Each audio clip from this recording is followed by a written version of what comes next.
السلام علیکم ورحمۃ اللہ وبرکاتہ۔ اعوذ باللہ من الشیطان الرجیم۔ بسم اللہ الرحمن الرحیم۔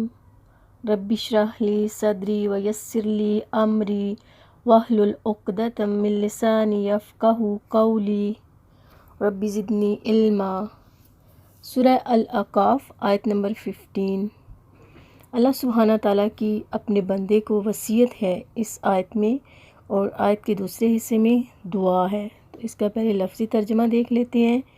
وَوَصَّيْنَا، اور تاکید کی ہم نے، الانسان، انسان کو، بِوَالِدَيْهِ، ساتھ اپنے والدین کے، احساناً، احسان کرنے کی، حملتہ، اٹھایا اسے، امہ، اس کی ماں نے، کرہن، تکلیف سے، ووضعتہ، اور اس نے جنم دیا اسے، کرہا، تکلیف سے، وحملہ، اور حمل اس کا، وفصالہ، اور دودھ چڑھانا اس کا، ثلاثون، 30 شہر، ماہ ہے، حتیٰ، یہاں تک کہ، اذا، جب، بلغا، وہ پہنچ گیا، اشدہ، اپنی جوانی کو، وبلغا، اور وہ پہنچا، 40، 40 سنتاً، سال کو، قال، اس نے کہا، ربی، اے میرے رب، اوزعنی،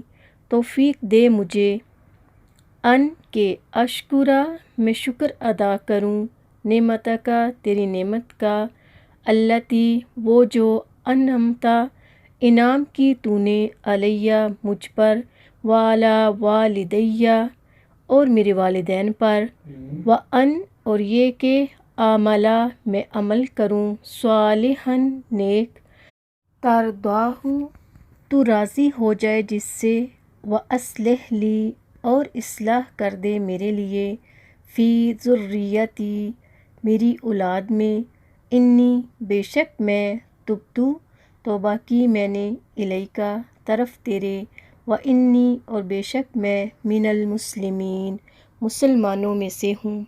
اللہ تعالیٰ کی والدین کے بارے میں وصیت۔ اس آیت میں والدین کے ساتھ حسن سلوک کرنے کی وصیت فرمائی ہے، اور قرآن مجید کے کئی ایک مقامات پر یہی اسلوب اختیار کیا گیا ہے۔ سورہ بنی اسرائیل آیت نمبر 23 میں ارشاد باری تعالیٰ ہے، وَقَضَىٰ رَبُّكَ أَلَّا تَعْبُدُوا إِلَّا إِيَّاهُ وَبِالْوَالِدَيْنِ إِحْسَانًا۔ تو آپ کے پروردگار نے فیصلہ کر دیا ہے کہ اس کے سوا کسی کی عبادت نہ کرو، اور والدین کے ساتھ بھلائی کرتے رہو۔ اور یہاں پہ فرمایا، وَوَصَّيْنَا الْإِنسَانَ بِوَالِدَيْهِ إِحْسَانًا، اور ہم نے انسان کو اپنے والدین کے ساتھ بھلائی کرنے کا حکم دیا، یعنی اللہ سبحانہ تعالیٰ نے انسان کو حکم دیا ہے کہ وہ ان کے ساتھ حسن سلوک کا معاملہ کرے، ان کے ساتھ محبت و شفقت سے پیش آئے۔ والدین کے ساتھ اچھا سلوک کرنا اللہ تعالیٰ کا حکم ہے۔ اچھا سلوک کیوں کیا جائے؟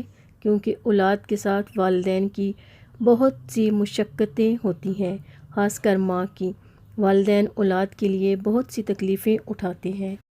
حملتہ امہ کرہا، اس کی ماں نے اس کو تکلیف سے پیٹ میں رکھا، ووضعتہ کرہا، اور اسے تکلیف ہی سے جنا، یعنی وضع حمل کی تکلیفوں اور سختیوں کو بھی برداشت کیا، وحملہ وفصالہ ثلاثون شہرا، اور اس کا حمل اور اس کا دودھ چھڑانا 30 مہینے ہے۔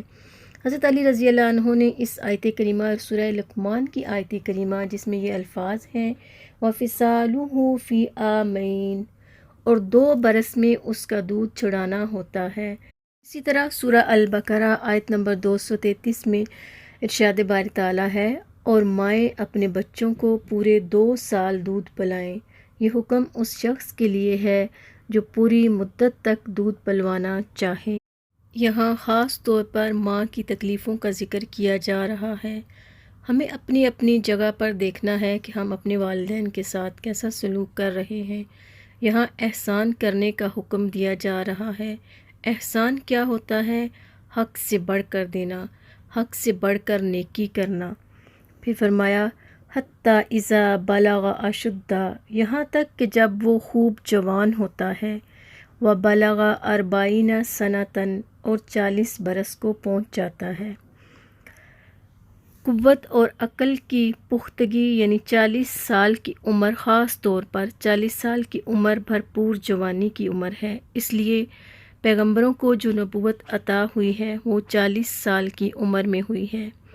اس عمر میں انسان جسمانی طور پر، عقلی جذباتی طور پر پختہ ہو چکا ہوتا ہے اور بڑی ذمہ داری سنبھالنے کے قابل ہوتا ہے، ہر لحاظ سے پختگی آتی ہے۔ تو ایک بچہ جب 40 سال کی عمر کو پہنچتا ہے تو اس کے اوپر زندگی کے تمام حقائق واضح ہو جاتے ہیں۔ یہ وہ عمر ہے جب انسان خود صاحب اولاد ہوتا ہے، تو اس وقت والدین کی قدر اور بھی زیادہ آتی ہے۔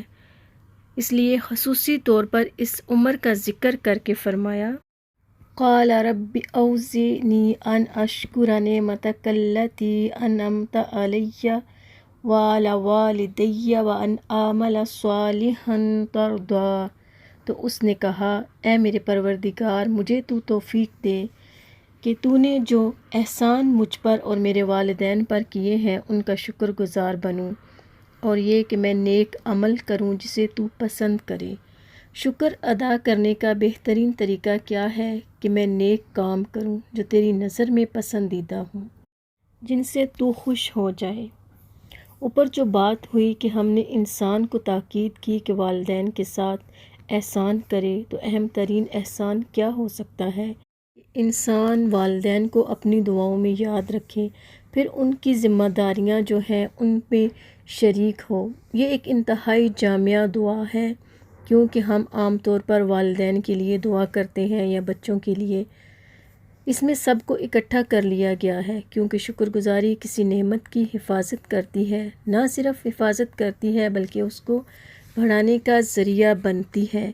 پھر فرمایا، وَأَصْلِحْ لِي فِي ذُرِّيَّتِي إِنِّي تُبْتُ إِلَيْكَ وَإِنِّي مِنَ الْمُسْلِمِينَ، اور میرے لیے میری اولاد میں اصلاح یعنی تقوی پیدا کر دے، بے شک میں تیری طرف رجوع کرتا ہوں اور میں فرما برداروں میں سے ہوں۔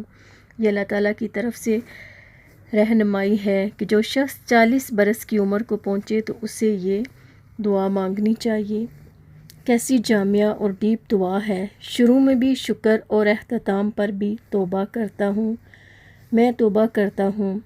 شکر ادا کر دینا کافی نہیں، اگر نعمت کے استعمال میں کوئی کمی بیشی ہو جو ہم کر ہی دیتے ہیں تو اس پر توبہ بھی ضروری ہے، کیونکہ حق تو یہ ہے کہ ہم حق ادا ہی نہیں کر سکتے، اور یہ کہ میں تیرا فرما بردار ہوں، یہ ہے اصل شکری نعمت۔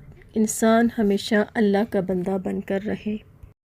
My Lord, enable me to be grateful for your favor, which you have bestowed upon me and upon my parents, and to work righteousness, of which you will approve, and make righteous for me my offspring. Indeed, I have repented to you, and indeed, I am of the Muslims. بہت ہی خوبصورت اور جامع دعا ہے۔ ہم سب کو چاہیے کہ اسے اپنے صبح و شام کے اذکار میں پڑھیں، نمازوں کے بعد پڑھیں۔